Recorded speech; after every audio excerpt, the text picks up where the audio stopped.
We're going to talk about equivalent statements for logic in this video. And so we'll start with the definitions as we always do. We're going to go over some special cases.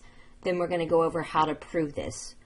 On your test, you will have to prove one of these using a truth table.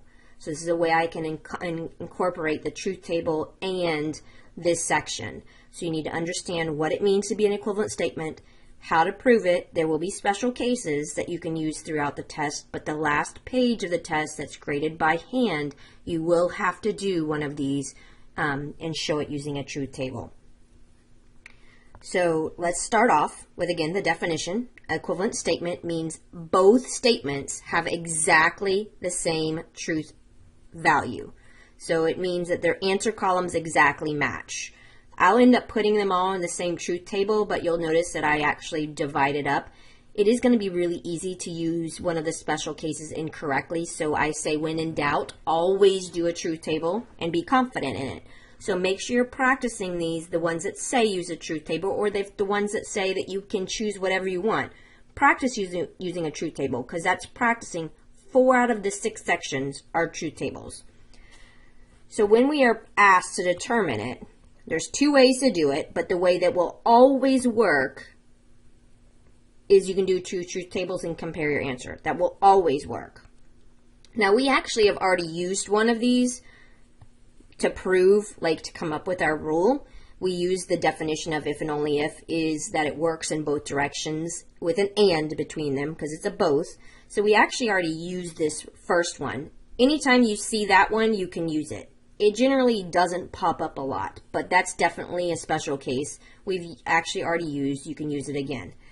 The next box is De Morgan's Law, and these are ones that I actually see people try to use and they use incorrectly. The key to doing these is that if you have a negation on the outside, you negate each piece, and what I mean by piece, it's actually, let's call that a simple statement. And that's the important part, you flip the and the or. So De Morgan's Law only works for and ors. So we're going to negate each piece. So it's kind of like the distributive property. And so we distribute it to both pieces, but you also have to deal with the inside symbol, flipping from and to or. So this becomes a negation of P or a negation of Q. This one becomes a negation of P and a negation of Q.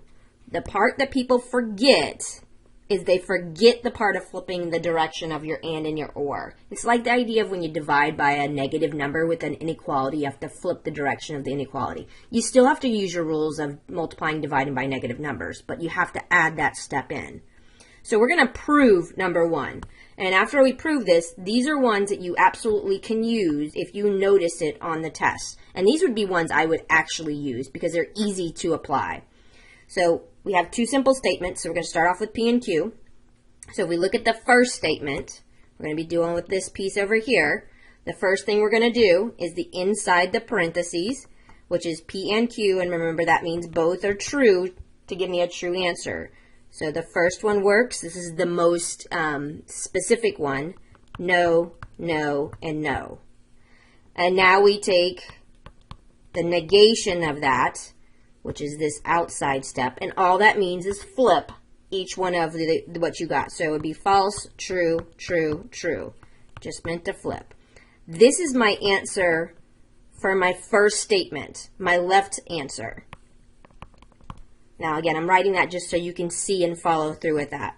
Now we're going to do the right side. So if we look at this, I don't have to repeat any columns I've already have. I can repeat if I want, but I don't have to. So I want you to notice, since I'm using this together, I draw a double line to say I'm starting the next one.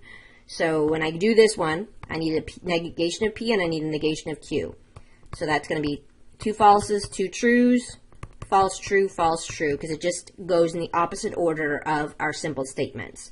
And our last step here is going to be to do that or statement with the 2 columns. And or is, again, kind of what I like to think of as it's the least specific because you just need one true. So we have a false, true, true, and true.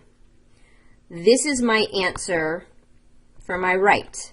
So again, when you're doing a truth table for equivalent statements, you're looking at the left answer, which is here, and you're looking at the right answer, which is here.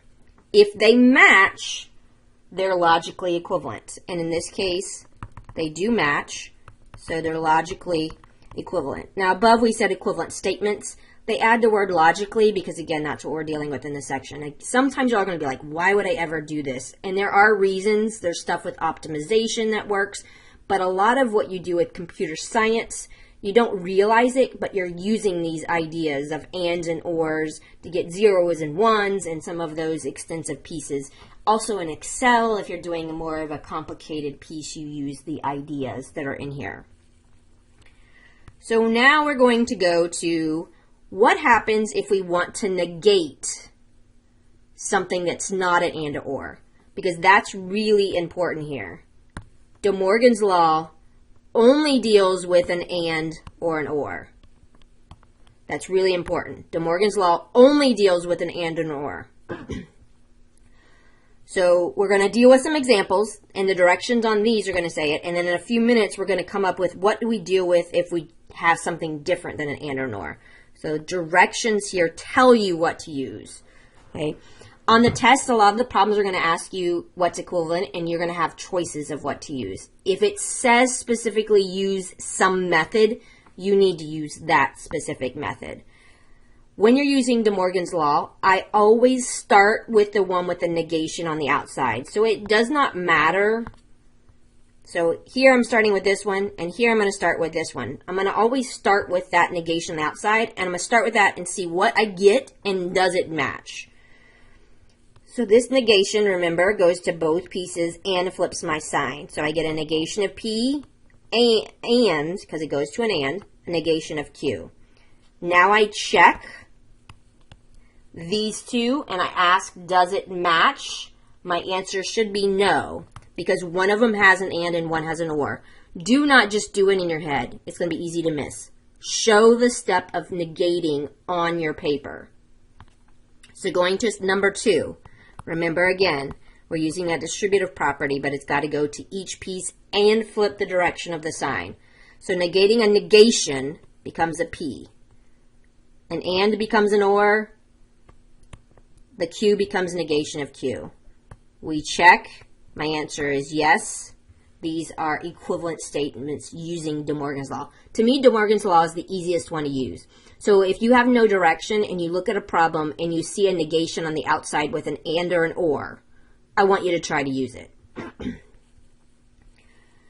So what we're going to look at here next is, okay, what if we have a condition? So we have an equivalent using negations for an and or an or. We have an equivalent form for if and only if. Let's come up with an equivalent for my conditional if-then. So I want to reason this out for you, and I would suggest memorizing this one, this relationship, again, though you can use a truth table to come up with it. But I want you to think about, again, back to the idea of when do you break a promise. So if we go back, and I'm going to, again, go over, I'm going to break this down, and you don't have to explain this to me, but I think for some of you it will help. This is the why. So this is saying P happens. Well, in the very beginning, P happens or not P happens, correct? One of those two has to happen. Either P happens or it doesn't. Well, if P happens, based on my conditional, then Q happens. So that's using the conditional piece. So if I take that very first step and write it in symbols now, because I just wrote it out in words, because we should understand what it says in words. So if I go to symbols, P or not P is statement 1. Okay. Well, if P happens, we've said Q happens, so this first one If P happens, then Q happens. That's my equivalent form. And again, if you were to sit there and try to reason it out in the order that they write it in, it's more complicated. Because remember, or doesn't matter the order. So they want to keep it in the same order of the letters. So they put negation of P or Q.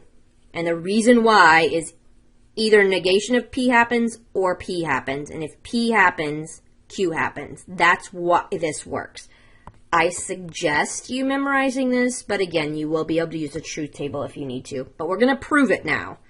So left statement would be my if then, which remember, my rule is the only time it's false is if it's true then false.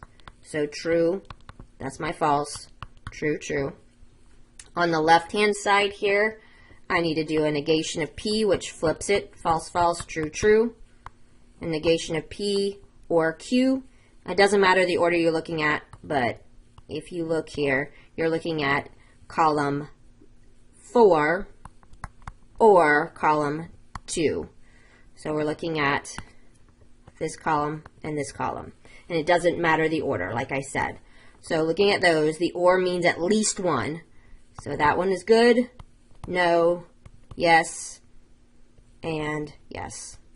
And I know that that one was harder to see. That was there. So now I am comparing my answers. This was my left column, and my left statement, let's be more specific. This is my right statement. They do match, so these are logically equivalent. Do you need to do a truth table out for this every single time? No. You can memorize this one. It does save you time if you memorize it. So we're going to use that in our next piece here. What if we want to negate a conditional? Remember, De Morgan's law only works, have to have an and or an or.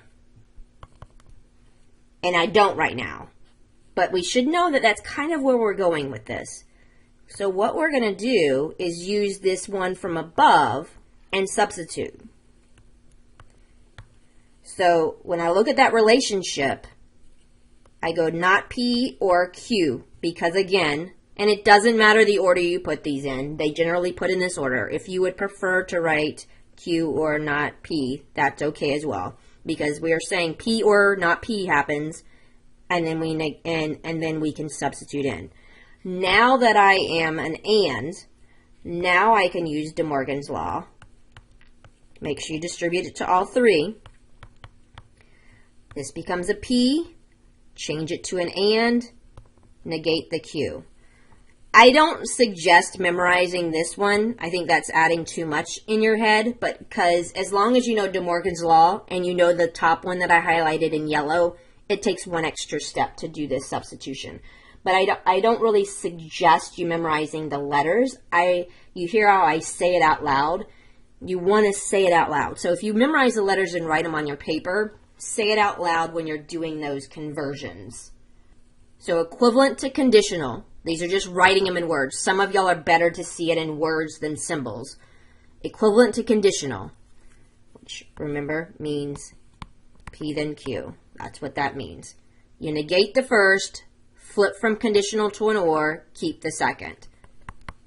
So that's just say it in words of what we have, which was the one I highlighted in yellow above. To negate the conditional, we use that relationship. So to negate this, remember we used De Morgan's law and we negated each of these pieces and flipped to an and. So that's what I had written down above, but this says, again, notice I keep the first, flip from an if then to an and, negate the second. So some of you it's easier to see the words when you're doing these problems.